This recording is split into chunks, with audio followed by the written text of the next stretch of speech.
Welcome to সম্পাস রান্নাবান্না। সম্পাস রান্নাবান্নাতে আপনাদের সবাইকে স্বাগত জানাই।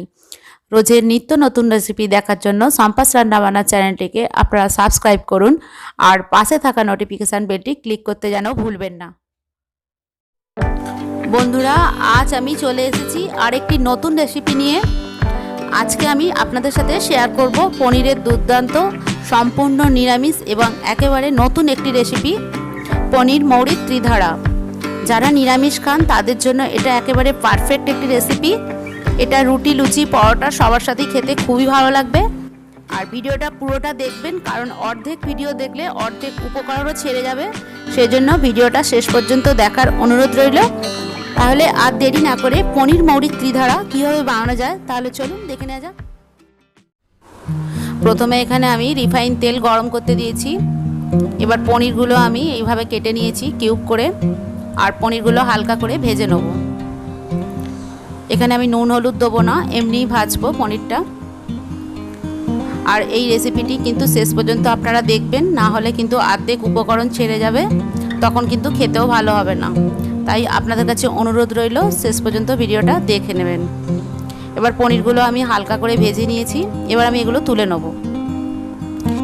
এবার এই তেলের মধ্যেই আমি বেশ কিছুটা মৌরি ফোড়ন দিলাম, যেহেতু মৌরি পনির সেজন্য একটু বেশি দিলাম। আর আমি এই রান্নাটাতে 3ভাবে মৌরি ব্যবহার করব, সেজন্য আপনাদের কাছে অনুরোধ রইল ভিডিওটা শেষ পর্যন্ত দেখবেন। এবার 2টো শুকনো লঙ্কাও দিয়ে দিলাম। এবার মৌরিটা ভালো করে একটু ভেজে নেব, খুব সুন্দর একটা গন্ধ আসবে। আর গ্যাসটা আমি মিডিয়ামে করে রেখেছি। এবার আদা আর কাঁচা লঙ্কা বাটা আমি দিয়ে দিলাম। এবার এটা একটু ভালো করে কষিয়ে নেব। 1 চামচ হলুদ গুঁড়ো দিয়ে দিতে হবে।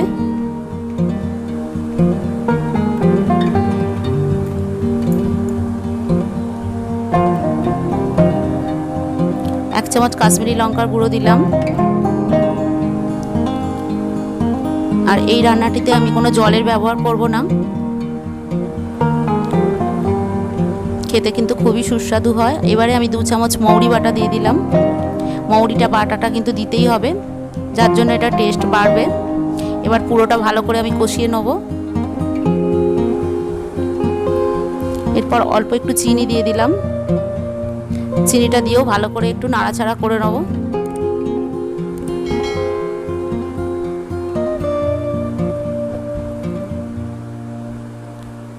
এবার ভেজে রাখা পনিরটা আমি দিয়ে দিলাম। আমার এই রেসিপিটি যদি ভালো লেগে থাকে তাহলে আপনারা ভিডিওটি লাইক করবেন আর বন্ধুদের সাথে শেয়ার করবেন, আর চ্যানেলটি অবশ্যই সাবস্ক্রাইব করে দেবেন। এবার পরিমাণ মতো নুন দিয়ে দিলাম। নুনটা দিয়ে ভালো করে আমি আর একটু পনিরের সাথে কষিয়ে নেব মশলাটা। এই রেসিপিটিতে আপনারা অবশ্যই একদিন ট্রাই করবেন, খেতে খুবই ভালো হয়। এবার আমি দুধ দিয়ে দিলাম 1.5 কাপের মতো। এখানে কোনো জলের ব্যবহার করব না। আর দুধ দিয়ে এটা কিন্তু খুব টেস্ট ভালো লাগে খেতে, পনিরটা খুবই সুস্বাদু হয় রেসিপিটা। এবার পনিরটা দিয়ে আমি 5 মিনিট ফুটিয়ে নেব। এবার 5 মিনিট হয়ে গেছে। ওপর থেকে একটু ধনেপাতা কুচি ছড়িয়ে দিলাম।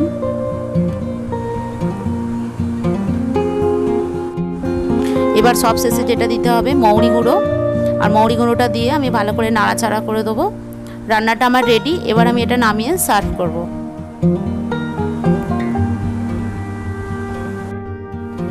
আজকে আমাদের রেসিপি পনির মৌরি ত্রিধারা রেডি। রেসিপিটি কেমন লাগলো আপনারা অবশ্যই কমেন্ট করে জানাবেন। আর রেসিপিটি যদি ভালো লেগে থাকে তাহলে ভিডিওটি লাইক করে বন্ধুদের সাথে শেয়ার করবেন। আর এই রকম নিত্য নতুন রেসিপি দেখার জন্য চ্যানেলটি সাবস্ক্রাইব করে পাশে থাকা নোটিফিকেশান বেলটি ক্লিক করে দেবেন। তাহলে বন্ধুরা, আজ এই পর্যন্তই। দেখা হচ্ছে পরের ভিডিওতে আরেকটি নতুন রেসিপি নিয়ে। আপনারা ভালো থাকুন, সুস্থ থাকুন। নমস্কার।